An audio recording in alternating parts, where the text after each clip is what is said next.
Good morning, students. Welcome back to Mrs. Kilmer's classroom. I hope you had a good weekend with your families. I know in our house we tried to make the weekend a little different from the weekday. I know it's hard when we're staying home every day, but I thought it would probably be a good idea for things to be a little different. So instead of focusing on schoolwork, we focused on doing some house projects together. We also cooked a little more together, and we kind of snuggled up and watched movies a little more together than we had been doing Monday to Friday. So that's how we spent our weekend. I hope that you had a good time with your families. Let's take a look at our morning message. March 23rd, 2020. Dear students, let's keep learning about Abraham Lincoln. What facts can you remember from last time? Mrs. Kilmer. Okay, we're waking up our brains again. And I remember last time we read the book about Lincoln's whiskers. So I can remember lots of different facts about how he didn't have a beard to start, and then he did have kind of a sad face, and the little girl made a suggestion about it. I'm also remembering how in that big family, different people had all different ideas about Lincoln and what might happen if he got elected, and that was a very difficult time for everybody. Okay, let's get started with our book. This morning I'm going to read a nonfiction book to you that's called Abe Lincoln Loved Animals. And look at the cover. He's just surrounded by little kittens, and there's a dog bringing him his stovepipe hat. Remember we talked about how Lincoln was famous for wearing a stovepipe hat? And that was almost like a symbol for him. And if I look at the back, oh my goodness, it looks like there's some women in fancy dresses, and then there's a couple of goats running by and upsetting them. I wonder what that could be about. Okay, let's enjoy the story. Abe Lincoln Loved Animals by Ellen Jackson, illustrated by Doris Ettlinger.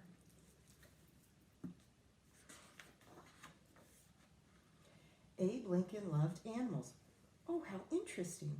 There is a photograph of a dog. Now, we talked about how Lincoln was one of the first presidents where there was photography had been developed, and so there are lots of photographic images from that time. But there's a photo of a dog. I wonder what dog that is. Long ago, in the wooded hollows of Kentucky, lived a young boy who loved animals. In the spring, the boy, Abraham Lincoln, discovered a mother fox with her babies. In the autumn, he watched raccoons gather acorns in the woods. From an early age, Abraham saw that animals felt pain and pleasure and had lives of their own. Oh, there he's watching from behind the tree, the mother fox taking care of her kits. Did you know that's what baby foxes are called? Kits. Isn't that a cute name? Oh my goodness, there he is splitting wood. Ooh, remember Levant, the mean brother in the last book? He said that Abraham Lincoln looked like a rail splitter. And maybe you remember that he did split wood to make fence rails, right? From some of our other books before.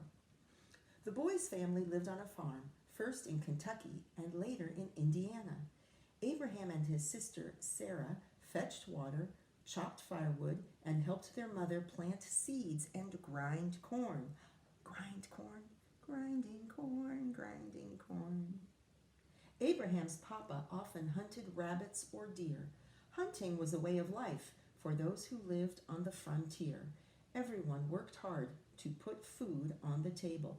Frontier means kind of the edge of where people are living and settling, and on the edge of the forest or the wilderness. That's the frontier. And we know that his family was living right on the edge, right on the frontier. Oh, there he looks kind of sad, and he has a rifle. Let's see. When Abraham grew older, his family expected him to help feed the family. One day he spotted a flock of wild turkeys. He took aim with a rifle is a long gun for hunting, and shot one of the birds. But the sight of the dying turkey filled him with sorrow. Sorrow is sadness. I will never hunt large animals again, he he thought to himself, and he didn't. Oh, he's sad because he shot the turkey. Of course, he wasn't shooting it for fun. He was shooting it to get food for his family, but it still upset him very much. Wow, here he is with some school kids, and there's a turtle or a tortoise. I wonder what this is about. Other children would sometimes hurt animals, but not Abraham. Once at school, Abraham saw his friends putting red-hot coals on the back of a turtle. He had to speak up and stop them. Cruelty to animals is wrong, he told the children. Even an ant values its life. Oh, wow. This is kind of reminding me about the lessons that Ms. Roca has been teaching us about bullying and being a bystander. And if you're standing by and watching something go wrong, you need to speak up. And so Abraham spoke up to stop the children from hurting the turtle. Oh my goodness, there he is climbing up a tree. Let's see what this says. When he had grown into a young man, Abraham moved to Springfield, Illinois, and worked as a lawyer. When he was only 20, he made a speech that so impressed everyone it was printed in the newspaper. Important people began to notice him, but Abraham still took time to help animals. One day, he and his friends were riding in the country. As Abraham passed a grove of wild plum and crabapple trees, he stopped. 2 baby birds had been blown like leaves from their nest. He dismounted, that means got off the horse, gathered up the birds, shinnied up the tree, and put them back. "What foolishness," said Abraham's friend, Joshua Speed. "Now you've gone and ruined your good suit." Look, he's wearing his nice clothes and climbing up the tree. "I could not have slept well tonight if I had not saved those birds," said Abraham quietly. He didn't care if his friends laughed at him. And look at his kind of content face, happy that he's done the right thing to help the little birds and put them back in their nest. He looks so happy by the fireplace having fun with his family. At a dance in 1839, Abraham met a friendly, spunky girl. Spunky means lively. A girl named Mary Todd. 3 years later, they were married. During the next 11 years, the couple had 4 boys: Robert, Eddie, Willie, and Tad. Abraham found room in his house for cats, kittens, and dogs. He and the boys liked to walk in the woods, looking for insects, butterflies, and rocks. Abraham traveled to nearby towns to work with people who needed a lawyer. He rode Old Bob, who was probably his favorite animal companion. After a ride, Abraham would examine Bob's feet, give him a carrot, and rub his nose. So he took extra good care of his horse, Old Bob. And there, the family is sitting by the fire, playing with kittens and the dog. And there's Lincoln with his horse.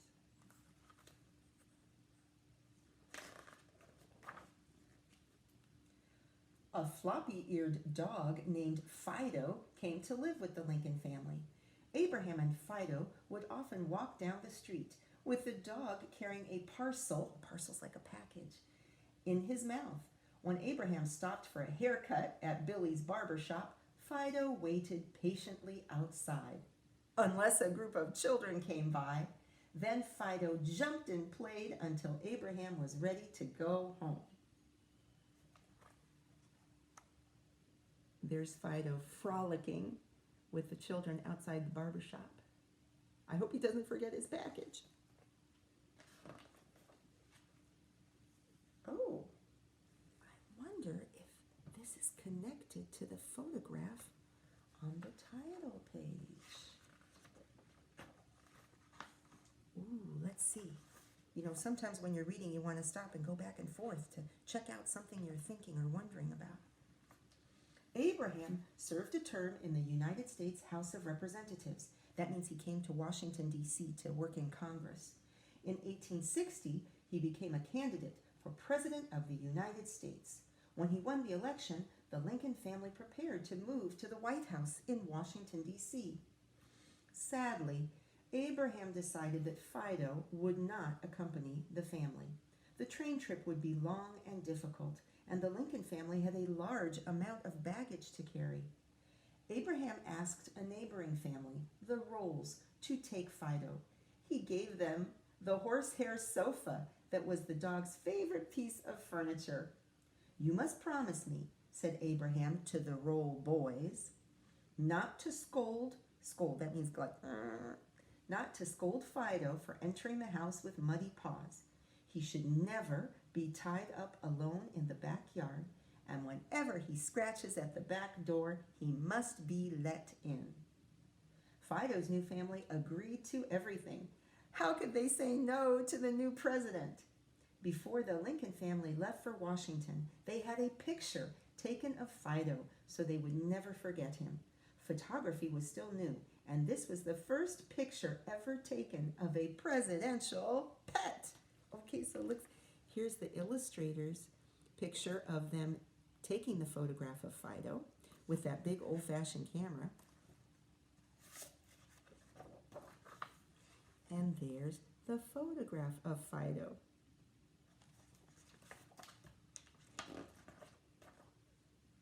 Oh, that's the picture from the back of the book. Let's see what's going to happen. In Washington, the Lincoln family filled their new home with pets, rabbits, dogs, cats, and even a couple of goats. Tad, Abraham's youngest son, once hitched the goats to a chair and drove them through the White House, scattering a group of women attending a reception. A guest noticed how the president pampered, that means took extra good care, of the family cat, pampered the family cat, who sat next to him during dinner. "Don't you think it's shameful for Mr. Lincoln to feed Tabby with a gold fork?" Mrs. Lincoln asked the guest. "If the gold fork was good enough for President Buchanan, I think it's good enough for Tabby," said Abraham Lincoln. Oh, what a joke, what a laugh. Remember, we also learned that Abraham Lincoln loved joking and teasing. So there is his son with the two goats pulling a chair, going through a party that's upsetting everybody. And there's Lincoln feeding the cat, Tabby, with a gold fork.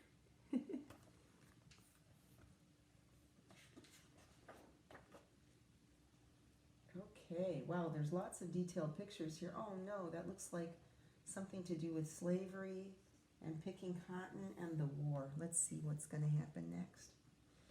The new president had many problems. In 1860, the United States consisted of some states that allowed slavery and others that didn't. Slavery was a terrible evil that allowed white people to own black people. Slaves were made to work hard and were often treated cruelly. Abraham Lincoln had promised to ban slavery in the territories that might someday become states. "I believe this government cannot endure permanently, half slave and half free," he had said. When Abraham Lincoln was elected, many of the southern slaveholding states seceded or left the Union to form their own government. But Abraham Lincoln was willing to fight to keep the country together.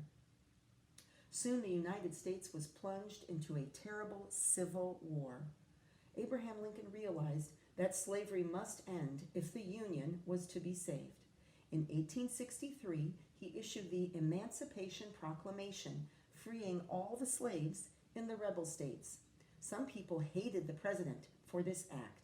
Others thought he was a great man. Abraham Lincoln had courageously committed the United States government to the cause of freedom.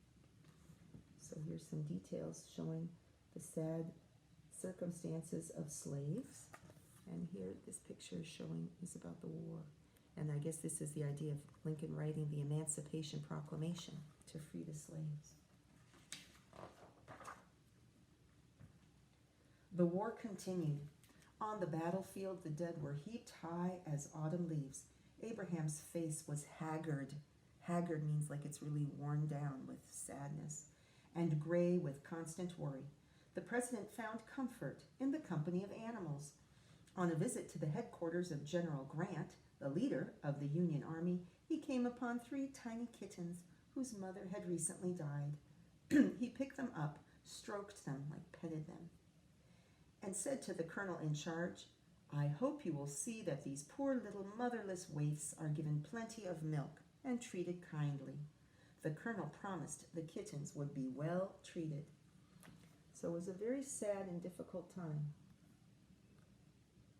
But there he is getting some comfort from animals. I think just like some of us are getting comfort from our pets at home, our cats and our dogs. Oh, that's funny. So this looks like it's at the White House, and there's a turkey with one of Lincoln's sons. Despite the war, Abraham was never too busy for his boys. One year, just before Christmas, Tad found a huge turkey wandering on the White House grounds. That means in the garden, in the yards. Tad named him Jack, looped a piece of string around his neck, and led him around to meet the White House staff. "I see you've met your Christmas dinner," said the cook. What? Was Jack to be killed and served for Christmas? Tad ran to the president's office where his father was in an important meeting. "Papa," said Tad, "please don't let them kill Jack. He's a good turkey and doesn't deserve to die." Abraham listened quietly. Long ago he had shot a turkey. Perhaps the regret he had felt then welled up in his heart again, but this time things would end differently. "He's a good turkey, Tad," said Abraham, "and I'll pardon him. After all, I am the president." Then Abraham Lincoln wrote out a presidential pardon for Jack, changing him from a meal into a member of the family. So a pardon is when a president writes on a piece of paper that someone's going to be free. And so in this case, the turkey was going to be free instead of being made into Christmas dinner. Oh, I think this is the sad part. We did learn before that Lincoln was killed. In 1864, President Lincoln was elected to serve another 4-year term. But in April 1865, a few days after the Civil War had ended and the nation was reunited, Abraham Lincoln was shot and killed by an assassin. People all over the country mourned the death of their beloved leader. That means everybody was really sad. When President Lincoln was buried in Springfield, Illinois, Old Bob, wearing a blanket with silver fringe, walked behind the funeral procession. Fido, too, was brought back to his old home to greet the mourners. Oh, wow. So there's old Bob, who was still alive, and there's Fido. And that's the funeral procession. It's kind of a sad parade when someone has died. Today, people everywhere honor Abraham Lincoln, the president who saved the Union and issued the Emancipation Proclamation. Abraham's love for animals lives on. Each Thanksgiving, the President of the United States pardons a turkey, just as Abraham Lincoln did more than 100 years ago. Abraham's kind heart had room for all creatures, great and small. A Native American legend says that when humans die, they are greeted by all the animals they befriended, all the animals they made friends with when they were alive. If so, voices from the air, the water, and the land must have welcomed Abraham Lincoln home. And so this picture, there's a picture of a president signing a pardon for the turkey, which still happens every Thanksgiving. And this is a picture, I guess, from the illustrator's imagination of Abraham Lincoln after he died, meeting all the animals, all the creatures that he was kind to in his life. His spirit is with them. Okay. So I hope you enjoyed that nonfiction book about Abe Lincoln loving animals. And I'll see you later this afternoon with a fun fiction book. Hi, I've tagged this little bit on the end of the video just to talk to parents for a minute and explain how we usually do social studies instruction. Usually when we start a new topic, especially in this case, I'll show you the example of a famous American. I collect a bunch of nonfiction books, both kind of standard biographies about the famous person, as well as a number of other interesting books that might be more appealing to children, like books about the characteristics of the famous person, in this case, how Abe Lincoln loved animals, other special things that the kids can connect to, like Abe Lincoln, the boy who loved books. And we're really lucky these days. A lot of authors have written great nonfiction books for children that can really connect with the kids, maybe about the famous person's life when they were young, or special things about their personality that make a connection to children. So what usually happens in school is I spend a week or so reading every day one of these books to the children, and we talk about the famous person. And then when we get near the end of the books that I'm reading to them, we often have a packet like this, and this we sent home last Friday. This is the Virginia SOL packet that has all the kind of more critical facts that we want to be sure that the students are remembering. And then near the end of our time studying Abraham Lincoln, for example, we would chorally read. Together we would read all the pages of this booklet. And then usually at the end of the booklet, there are two other activities. Usually there's a kind of a fill in the blank where the students read a paragraph of text, and then in class we practice our highlighting skills. We take out a highlighter or a crayon and we highlight or underline what we think the most important facts are in the paragraph after we've read it a couple times, and then we use our highlighted information to answer the questions. Usually there's also just some fun activity like a word search related to the famous person. And then I also always try to include a timeline at the end of the packet, because timelines are a kind of a graphic organizer or chart that we want children to learn to get good at reading and understanding. In this case, the back page of the booklet is the timeline, or the second to the last page, and you can either carefully remove the last page or simply cut along the dotted line and cut out these little squares and ovals that have dates and information from Lincoln's life, and then you can place them in order along the timeline. So that's something you could help your child with. And we'll do the same thing when we finish learning about Lincoln. I still have several books to read about Lincoln. After that, we'll move on to George Washington, and we'll do the same thing. I have a wonderful selection of kind of straight biographies, as well as more stories about Washington and his mom and when he was a kid. So I'll be reading those to the students, and then when we get near the end of the book selections, I'll encourage you to get out your George Washington packet. Anyway, thanks for your attention, and I look forward to reading to your children later this afternoon. Take care.